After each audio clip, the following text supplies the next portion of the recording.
느헤미야 회복과 부흥의 길 세 번째, 믿음으로 방해를 이기다라는 제목으로 하나님 말씀을 함께 나누겠습니다. 여러분, 느헤미야는 바벨론의 포로로 붙잡혀온 포로의 후손입니다. 이 포로의 3세대인 거죠. 느헤미야는 이 페르시아라는 나라에서 왕의 술관원이라는 직책까지 올라갈 정도로 어떻게 보면 세상적인 관점에서 굉장히 성공한 사람입니다. 안정적이고 부유하고 또 명예와 권력을 누릴 수 있었던 그런 자리에 있었습니다. 그런데 이 느헤미야가요, 그런 안정된 자리를 박차고 무너지고 헐벗고 고통 가운데 있었던 자신의 고국 유다로 돌아가게 됩니다. 세상 사람들의 관점에서 보면 이해가 되지 않는 거죠. 이렇게 명예와 권리, 안정과 부유함을 왜 포기하고 그 어려운 자리에 가는가 이해가 되지 않습니다. 느헤미야는 왜 이런 성공의 자리를 마다하고 어려움의 자리에 갔을까요? 왜냐하면 그것이 바로 하나님의 부르심이었기 때문입니다. 하나님께서 느헤미야에게 주신 그 사명이 있었기 때문에 느헤미야는 사명을 따라 움직인 믿음의 사람이었습니다. 하나님께서 이 유다 백성들을 보고 계셨을 때 140년 동안 이 성벽이 무너진 채로 이방 민족의 침략과 공격 앞에 그냥 속수무책으로 당할 수밖에 없었던 이 유다 백성들을 긍휼하게 여기셨고, 이제는 성벽을 세워서 나라와 민족을 다시 부흥하고 회복시키는 길로 하나님께서는 인도하시고자 계획을 하셨습니다. 이 일을 누구에게 맡길까 하나님께서 보시다가 느헤미야라는 이 믿음의 한 사람을 보신 겁니다. 그리고 그를 부르셨고 그에게 귀한 하나님의 사명을 맡겼습니다. 여러분, 성경을 보면 하나님께서 쓰시는, 사용하시는 믿음의 사람의 특징이 있는 것을 보게 됩니다. 첫 번째, 하나님은 어떤 사람을 쓰시는가? 순종하는 사람을 하나님께서는 쓰십니다. 그 대표적인 사람이 바로 아브라함이죠. 너는 너의 본토 친척 아비집을 떠나 내가 내게 지시할 땅으로 가라. 하나님께서 말씀하셨을 때 아브라함은 지체하지 않고 그 하나님 말씀에 순종했습니다. 나중에 내 아들 독자 이삭을 내게 번제물로 바쳐라. 그 하나님의 음성에도 지체 없이 순종했습니다. 하나님께서는요, 순종하는 사람을 사용하십니다.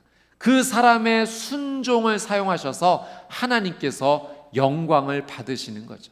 여러분, 여러분의 삶 가운데 하나님께서 마음에 감동을 주실 때가 있어요. 일상의 삶을 살아가다가 말씀을 읽고 기도하다 예배를 드리다가 하나님께서 내 마음에 감동을 주실 때가 있습니다. 그건 하나님의 부르심입니다. 하나님께서 내게 특별한 일을 맡기시는 거죠. 마치 느헤미야를 선택하시고 부르시는 것처럼 우리를 그렇게 부르시는 겁니다. 여러분, 하나님의 감동이 주어지는 이 순간에 하나님께 네라고 응답하십시오. 이건 놀라운 축복의 기회예요. 은혜의 기회입니다. 여러분, 순종하는 사람을 하나님께서 사용하십니다.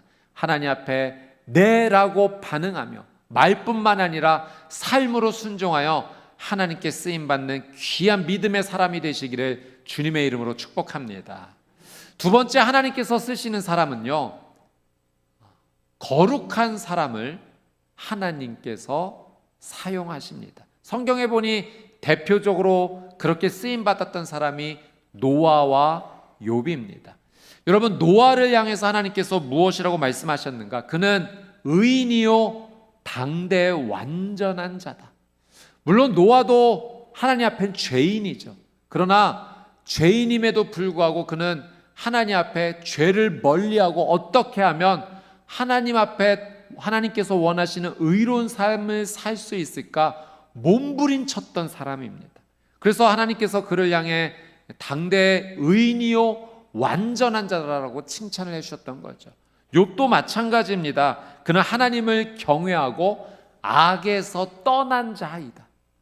여러분, 우리가 하나님께 이런 인정받으면 얼마나 좋을까요? 악에서 떠난 자이다. 하나님은 그렇게 하나님 앞에 의로운 길을 선택하는 사람, 죄를 떠나 거룩으로 하나님 앞에 나오는 사람을 하나님께서 주목하시고 사용하십니다.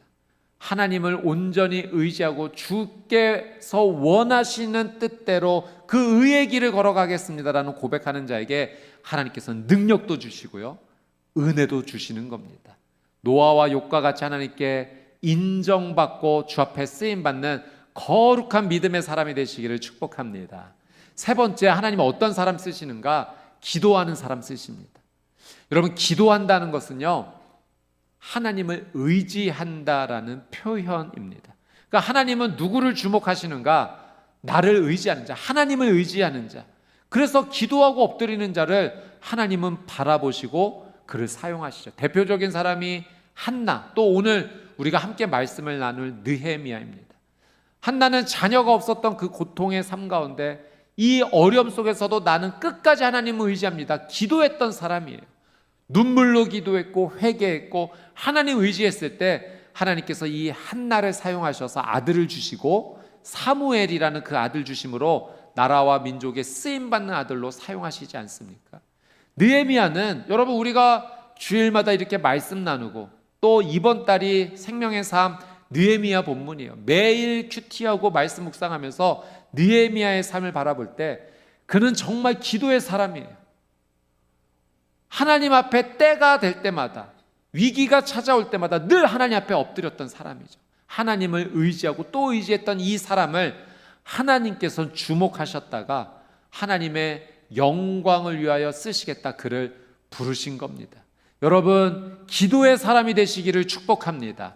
하나님을 의지하는 자에게는요, 하나님께서 그를 품에 안아주시고 은사도 주시고 능력도 주시고 하나님의 영광을 위하여 반드시 사용하십니다. 여러분, 하나님께서 우리를 쓰시겠다, 사용하시겠다 말씀하실 때 절대 거절하지 마십시오. 이건 축복의 기회입니다. 은혜의 기회입니다. 하나님의 손에 들려 쓰임받을 수 있다는 것은 정말 우리의 개인적으로 너무나 영광스러운 일입니다. 여러분, 이것은 마치 이렇게 한번 설명을 드릴 수가 있을 것 같아요. 여러분, 우리가 초보 화가라고 한번 상상을 한번 해보도록 하겠습니다. 근데 우리에게 좋은 스승님이 계시는데 이 스승님이 전 세계적으로 가장 유명한 1등 화가입니다. 그분이 우리의 스승님인 거예요. 근데 어느 날 그 스승님께서 우리에게, 초보 화가인 우리에게 작품을 함께 하자라고 제안을 한 겁니다. 말이 안 되는 거예요. 그 세계적으로 인정받는 스승님이 같이 작품을 하자라고 나에게 손길을 내민 것은 너무나 큰 영광스러운 일인 거죠. 스승님께서 나를 공동작가로 초청을 하고 내 의견을 듣습니다. 그리고 그 의견을 받아주셔서 그 작품을 만들어가는데 반영을 하는 거죠. 내 실력이 좀 부족합니다. 그런데 그 부족한 실력도 스승님의 가르침과 실력으로 다 덮어주시는 거예요. 드디어 작품이 완성이 되고 그 작품에 스승님의 이름과 내 이름이 함께 올라가는 겁니다. 많은 사람들이 이 작품이 발표되었을 때 박수치고 환호하고 기뻐하는데 스승님이 그 발표 앞에서 내 손을 번쩍 들어 올려주시면서 우리 이 작가가 이 일에 지대한 공을 세웠습니다라고 나를 치켜 세워주는 겁니다. 여러분, 얼마나 영광스러운 일입니까? 부족하고 연약한데 그 연약한 나를 사용해 준 거죠. 여러분, 하나님께서 우리를 동역자로 불러주신다는 것은 이 이상의 의미입니다. 하나님은 사실 내 도움이 필요 없으신 분이에요. 어쩌면 우리가 하나님께 쓰임받는 그 길에 함께 동역한다는 것이 걸리적거릴 수 있는, 방해가 될 수 있는 위치일지도 모르겠습니다. 그러나 하나님께서 함께 하자고 우리를 불러주시는 거예요. 그리고 하나님의 놀라운 은혜로 우리를 덮어주시는 겁니다. 여러분, 하나님께서 우리를 동역자로 불러주실 때, 우리를 사명자로 불러주실 때 거절하지 아니하고 믿음으로 응답하며 기쁨으로 하나님 의지하여 나가는 귀한 믿음의 사람이 되시기를 주님의 이름으로 축복합니다. 여러분, 느헤미야가 바로 그런 사람이죠.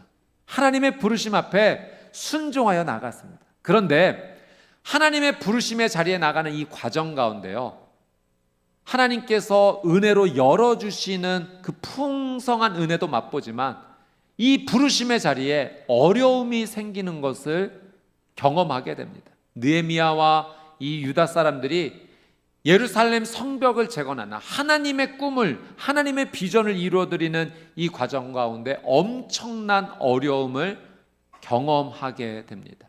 여러분, 부르심의 자리에 어려움이 있을까요? 위기가 있을까요? 방해가 있을까요? 예, 위기와 어려움과 방해가 있을 수 있습니다. 그러나 느헤미야는 이 어려움 속에서요, 믿음으로 이것을 돌파해내는 모습을 보게 됩니다. 오늘 이 말씀의 교훈이 우리에게 그것을 가르쳐 주는 거예요. 느헤미야가 하나님의 부르심의 자리에서 이 방해와 어려움을 어떻게 극복했는지 오늘 우리는 그 하나님의 말씀을 함께 받도록 하겠습니다. 오늘 말씀의 배경에는 이제 이 예루살렘 성벽이요, 한 절반 정도 건축되어져 있는 바로 그런 상황입니다. 이 상황 속에서 어려움이 생기는데 어떻게 믿음으로 승리했는지 우리 말씀 안으로 같이 한번 들어가 보도록 하겠습니다. 오늘 본문 1절 말씀 우리 같이 한번 읽어봅니다. 본문 1절입니다. 시작. 산발랏이 우리가 성을 건축한다 함을 듣고 크게 분노하여 유다 사람들을 비웃으며. 여러분, 누가 등장합니까? 산발랏이라는 사람이 등장하죠. 그가 예루살렘 성벽이 건축된다라는 소식을 듣고요, 분노했답니다. 분노했을 뿐만 아니라 크게 그들을 비웃었습니다. 여러분, 이 느헤미야서를 읽다 보면 예루살렘 성벽 재건을 방해하는 세 사람이 주요하게 등장하는 것을 보게 돼요. 예루살렘 성벽을 방해하는 3인방. 그들의 이름이 무엇인가?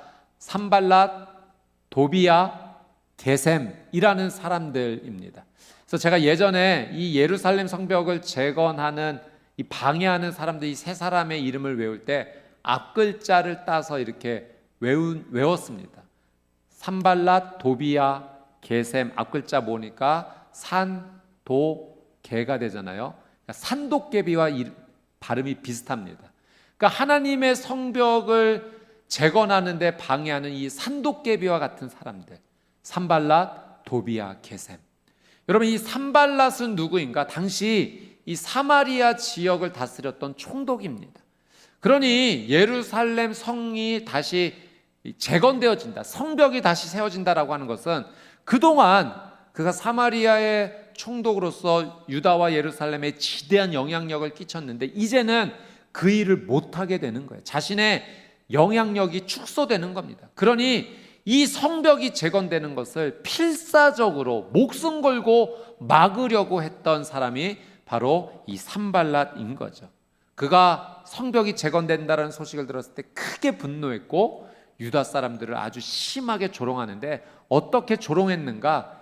2절 3절에 그 내용이 나옵니다. 자, 2절 3절 말씀을 우리 같이 한번 읽어보도록 하겠습니다. 2절 3절입니다. 시작. 자기 형제들과 사마리아 군대 앞에서 일러 말하되 이 미약한 유다 사람들이 하는 일이 무엇인가? 스스로 견고하게 하려는가? 제사를 드리려는가? 하루의 일을 마치려는가? 불탄 돌을 흙 무더기에서 다시 일으키려는가 하고 암몬 사람 도비야는 곁에 있다가 이르되 그들이 건축하는 돌 성벽은 여우가 올라가도 곧 무너지리라 하더라. 여러분, 산발랏이요, 이 건축하는 느헤미야와 유다 사람들을 향해서 심하게 조롱합니다. 이 미약한 유다 사람들이 지금 무엇을 하려는가? 미약하다, 이렇게 말합니다. 이 미약하다는 이 히브리어 단어가 어떤 의미냐면 나무가 수분과 영양분을 제대로 공급받지 못해서 아주 심하게 삐쩍 말라있는 그런 상황, 그럴 때 쓰이는 단어가 미약하다는 거예요. 유다 백성들과 느헤미야를 향해서 너희는 미약한 존재들이야. 아무것도 할 수가 없어. 지금 뭘 하려는 거야? 성벽을 재건한다고? 그게 지금 말이 돼? 한번 해봐. 그 일이 될 건가? 이렇게 유다와 느헤미야를 향해서 심각하게 지금 조롱하고 멸시하고 있는 겁니다. 또 더불어 3절 말씀해 보니까 도비야라는 사람은 한술 더 떠서 너희들이 올리려는 그 성벽, 여우가 올라가도 다 무너져 내릴 것 같다. 이 성벽이 지금 집에 담장 정도 올리는 정도인가? 이 대규모 토목 공사를 너희들이 할 수 있는 기술이 있는가? 재료가 있는가? 그 흙더미 안에서 불탄 돌을 지금 건져서 하려는 거 아닌가? 못할 것이다. 너희들은 너무나 연약한 존재이다. 그렇게 외적으로 심한 조롱과 멸시를 퍼붓고 있는 겁니다. 여러분, 누군가 말로써 우리를 이렇게 공격해올 때 진짜 속상하지 않습니까? 네 못할 거야. 안 돼. 아유, 무슨 주제라고 지금 이 일을 한다고 그래. 지금 포기해. 안 된다니까. 할 수 없어. 하하, 참. 이런 말들이 우리의 삶 가운데 들려올 때요, 진짜 마음이 무너지고 또 무너집니다. 여러분, 유다 백성들이 얼마나 낭망했겠습니까? 아주 심각한 상황입니다. 여러분, 그런데 이런 조롱과 멸시, 비난만 한 게 아니에요. 이 산발랏, 도비야, 게셈 일당이요, 이런 일도 계획합니다. 7절, 8절 말씀 우리 같이 한번 읽어보도록 하겠습니다. 시작. 산발랏과 도비야와 아라비아 사람들과 암몬 사람들과 아스돗 사람들이 예루살렘 성이 중수되어 그 허물어진 틈이 메꾸어져 간다 함을 듣고 심히 분노하여 다 함께 꾀하기를 예루살렘으로 가서 치고 그것을 요란하게 하자 하기로. 이전까지는 말로다가 낙담시켰어요. 안 된다니까. 그만둬. 쓸데없는 짓 그만하고. 아무것도 할 수 없잖아. 이렇게 말로만 공격하다가 어느 정도 이제 성벽이 재건되어지고 메꿔진다 소식을 들으니까 더 크게 분노하기 시작합니다. 산발랏, 도비야, 게셈, 이 산도깨비 같은 사람들이요, 자신의 민족 주변 이방 민족들을 모아서 군대를 소집하는 거예요. 우리가 이제 말로만이 아니라 직접 가서 그들을 공격하자. 군대로 그 사람들 다 밀어내자, 쓸어버리자. 이런 계획을 실제로 세우고 행하기로 바로 그 직전까지 있는 겁니다. 여러분, 느헤미야와 유다 백성들이 이 이야기를 들었을 때 마음이 물같이 다 녹아내린 겁니다. 이전에 멸시와 조롱의 이야기만 들어도 정말 힘들었는데 이제는 실제로 군대로 공격해 들어온다라는 소식을 들으니까 이 유다 사람들이요, 좌절되기 시작하는 거예요. 낭망합니다. 그리고 이제 우리 그만해야 되지 않을까? 포기하자라는 말들이 내부 안에서 한두 사람씩 그 이야기들이 흘러나오기 시작한 거예요. 자, 우리 10절 11절 말씀, 유다 백성들의 내부 안에 어떤 일이 일어나는지 한번 같이 보도록 하겠습니다. 10절 11절입니다. 시작. 유다 사람들은 이르기를 흙무더기가 아직도 많거늘 짐을 나르는 자의 힘이 다 빠졌으니 우리가 성을 건축하지 못하리라 하고, 우리의 원수들은 이르기를 그들이 알지 못하고 보지 못하는 사이에 우리가 그들 가운데 달려들어가서 살육하여 역사를 그치게 하리라 하고. 유다 백성들이요, 이렇게 말합니다. 힘이 다 빠진 거예요.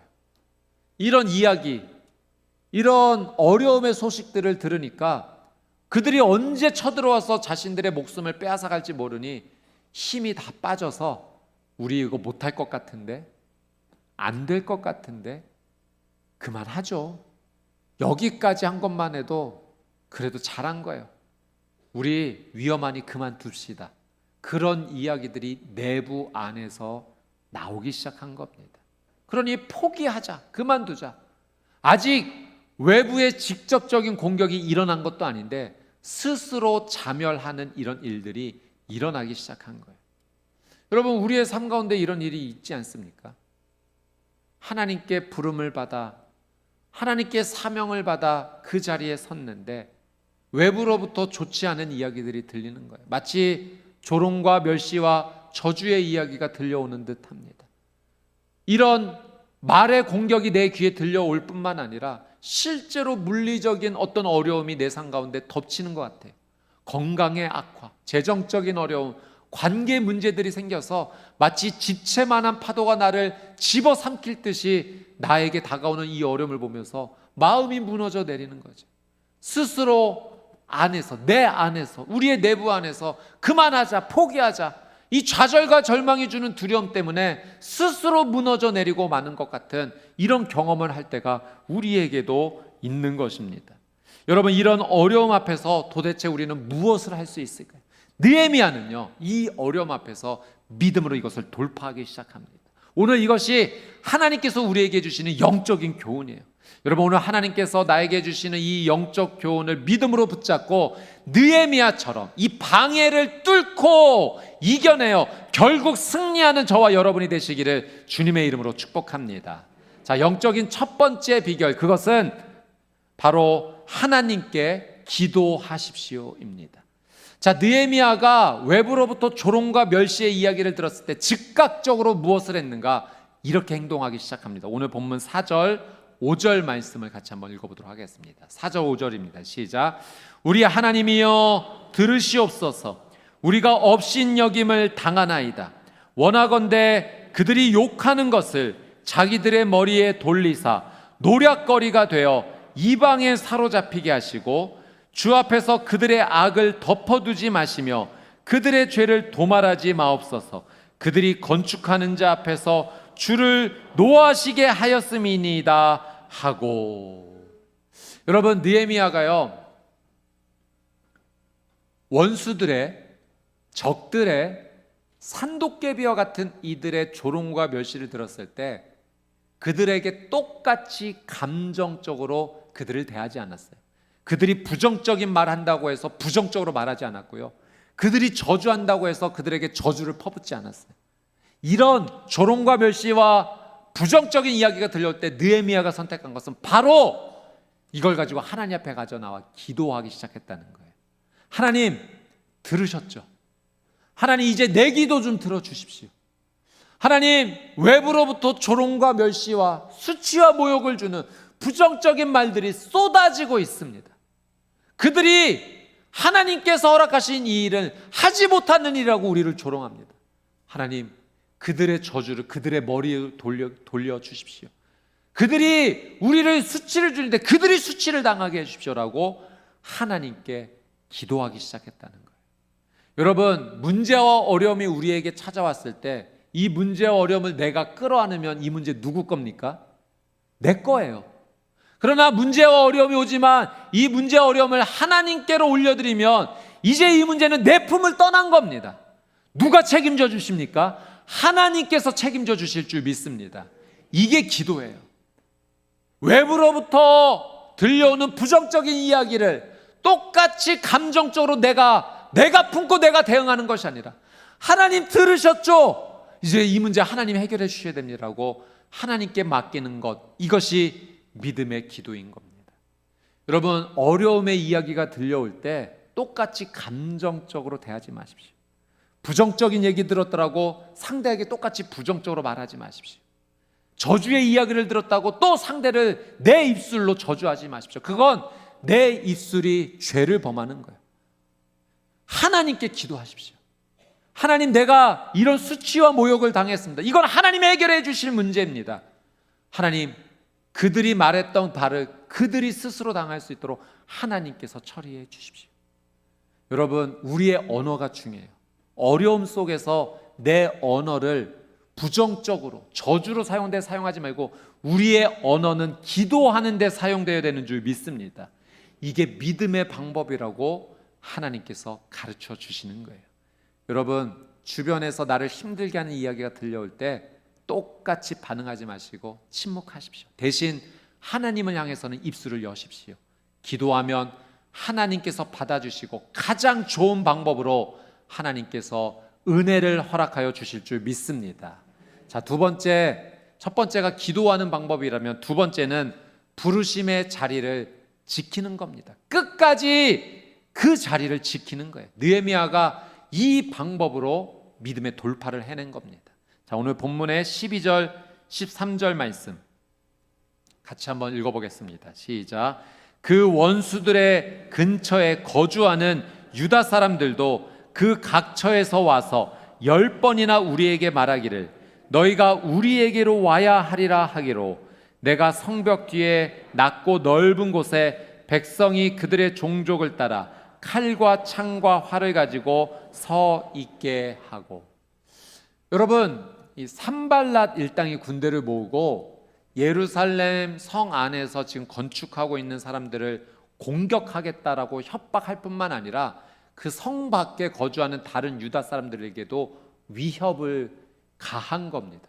그러니 여러분, 그 성 밖에 살고 있는 유다 사람들이요, 어떻게 행동했겠습니까? 그 성 안에 있는 유다 사람들을 향해서 이제 이쪽으로 와서 우리 좀 도와줘. 지금 상황이 너무너무 심각해.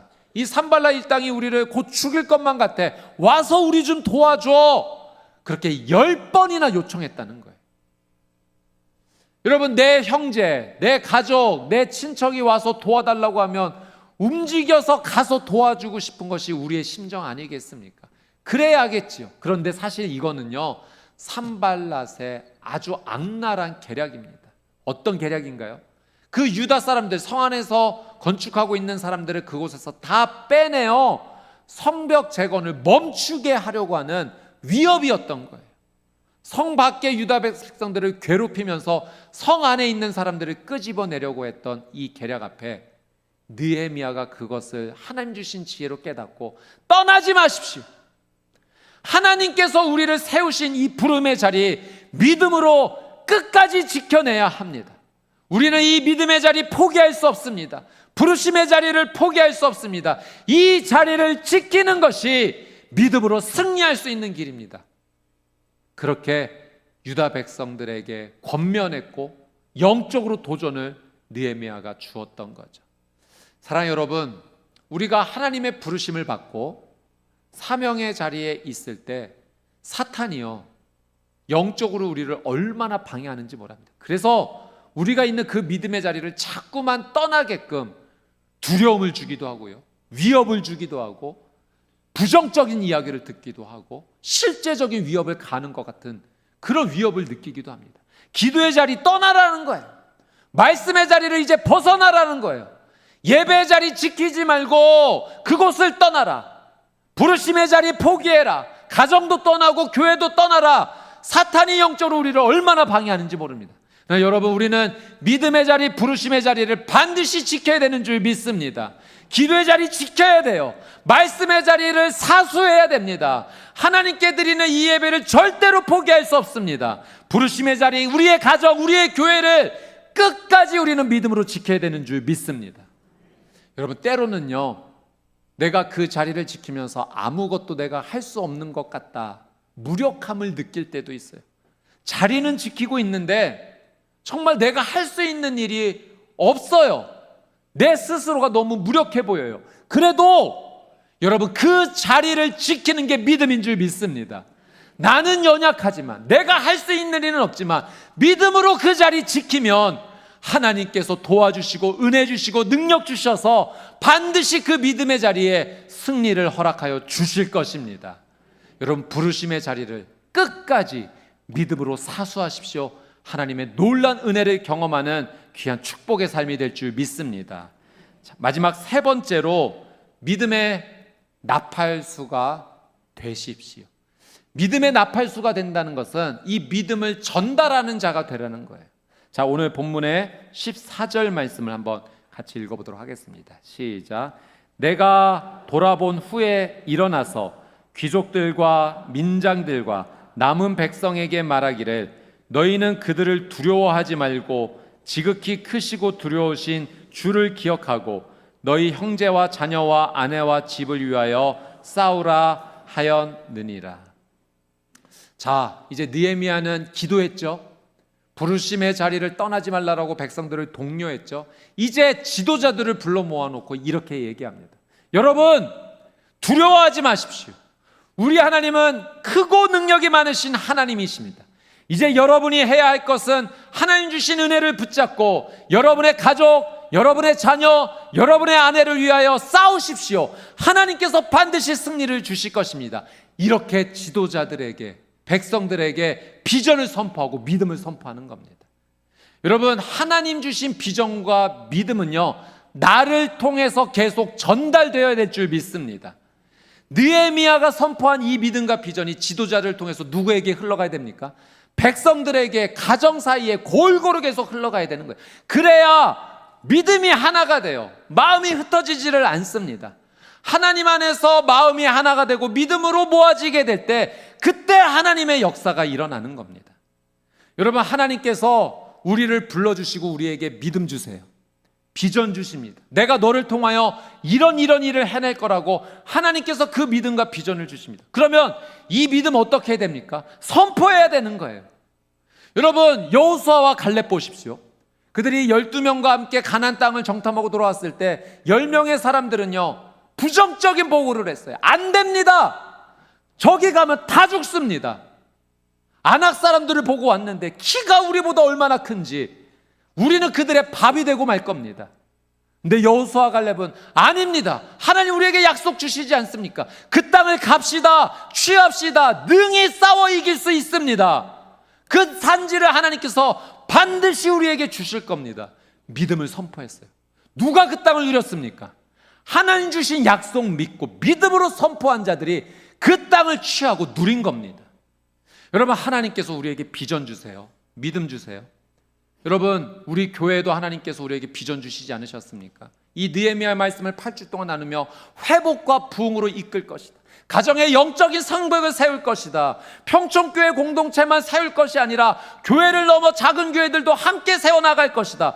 하나님 그 믿음 주셨잖아요. 비전 주셨잖아요. 그럼 우리는 어떻게 해야 됩니까? 선포해야죠.